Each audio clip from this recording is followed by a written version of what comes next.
So there's a report out from the New York Times today that al-Qaeda is reemerging in Afghanistan. So now you have a situation where in the eastern part of Afghanistan, there are some pockets that are ISIS pockets. So ISIS is somewhat active in Afghanistan. In fact, we covered a story on that recently where Vice somehow embedded with the ISIS cells in Afghanistan, and you saw how they were teaching kids and all this crazy stuff. So you have some ISIS people there. Obviously, you have the Taliban is very active in Afghanistan. And now you also have al-Qaeda reemerging. So, failure? I don't know what else to say about this. We've been there this entire time. Let's not forget that. Because you're going to hear a bunch of idiots now say, well, that means we got to go in and do war. We should declare war against Afghanistan. Well, we did. We've been there ever since 2001. And now there are more jihadists there from all different factions. So using this thing called, what is it again? Logic, your strategy didn't work. In fact, it was the opposite of working. It just failed. It had the opposite of the desired effect. It's like the war on drugs, how they say, our goal is to eliminate or limit use of drugs and the sale of drugs. And then what happened? We wasted $1 trillion. 60,000 people died in a literal drug war. And now more people are doing drugs. And there's more drug sales. See, that's what we call a failure. That means you suck at politics and policy. So, again, just keep that in mind as the hawks come out of the woodworks and are like, see, this proves us right, even though it proves us wrong. Let's ground invade and do more. So, let me give you exactly what they say. Quote, even as the Obama administration scrambles to confront the Islamic State and a resurgent Taliban, an old enemy seems to be reappearing in Afghanistan. Al-Qaeda training camps are sprouting up there, forcing the Pentagon and American intelligence agencies to assess whether they could again become a breeding ground for attacks on the United States. Most of the handful of camps are not as big as those that Osama bin Laden built before the September 11th attacks, but had they reemerged several years ago, they would have rocketed to the top of potential threats presented to President Obama in his daily intelligence briefing.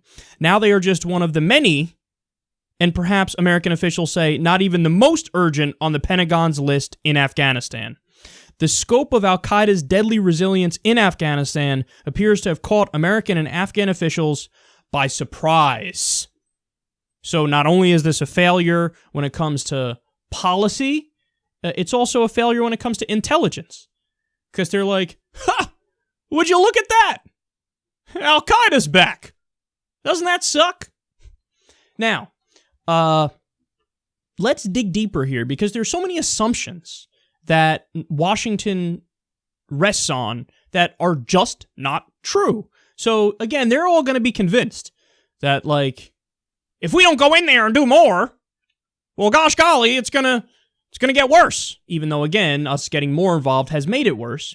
So I want to quote, don't take my word for it, I want to quote the head of al-Qaeda, who released a video message not that long ago, specifically in response to or referencing what's happening in Syria, more so than anywhere else, but the message still applies. Listen to what Zawahiri said, quote, "We must unite to reject disputes and suspend fighting between the Mujahideen." All right, let's pause here. So again, he's referencing that all these factions are fighting. Al-Qaeda and ISIS are fighting. ISIS is a branch off of Al-Qaeda in Iraq. And he's like, no, we got to stop fighting. We got to stop fighting. Why? Why would he say that? Why would he want to stop fighting the people who are his sworn enemy? Why would they want to stop? ISIS want to stop fighting the Taliban, for example. Why does he want them to stop fighting? It doesn't make sense, right? Well, he continues. "The Americans, Russians, Iranians, Alawites, and Hezbollah are launching its war against us. Did we fail to stop fighting amongst us to direct all our efforts against them? The Mujahideen must not waste their efforts killing each other while the Crusaders are united." Let me repeat that. The Mujahideen must not waste their efforts killing each other while, keyword, while the Crusaders are united. So in other words, yeah, bitch, we're going to fight you because you're here. If you're not here, what are they going to do? They're going to turn on each other and continue to fight each other. They're telling you. all these top intelligence guys are like, well, let's try to read between the lines here and figure out what's happening. Meanwhile, the top al-Qaeda guy's like, we're going to fight you because you're here. I see you. If you take them away, what are they going to do? How can he release a message telling people to unite against the Crusaders if the Crusaders ain't there? You know what's going to happen? They're going to turn on each other like they already have, and they're going to continue fighting each other. You're going to have ISIS fighting the Taliban fighting ISIS, Al-Qaeda fighting ISIS. The Taliban and Al-Qaeda usually had a truce where Al-Qaeda was protected by the Taliban. This was back during the early 2000s.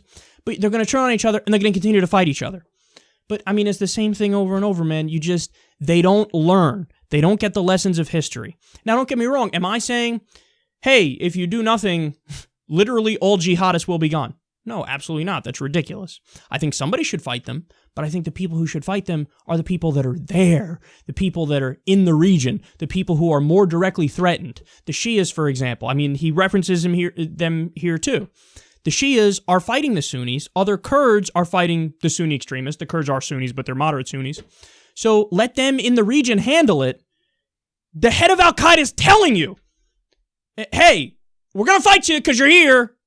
We need to be united against you. Well, if we're not there, they can't be united. They're going to fight each other. And again, for those of you who would say, well, that's not a good analysis, the burden is on you to explain how it is that we've done your policy of military aggression, boots on the ground, airstrikes, all-out war since 2001, and the problem isn't fixed. The problem has gotten worse. That part is not an opinion, that's fact. So the burden's on you to prove how reality is not reality, which you can't do. So maybe we should try the other approach.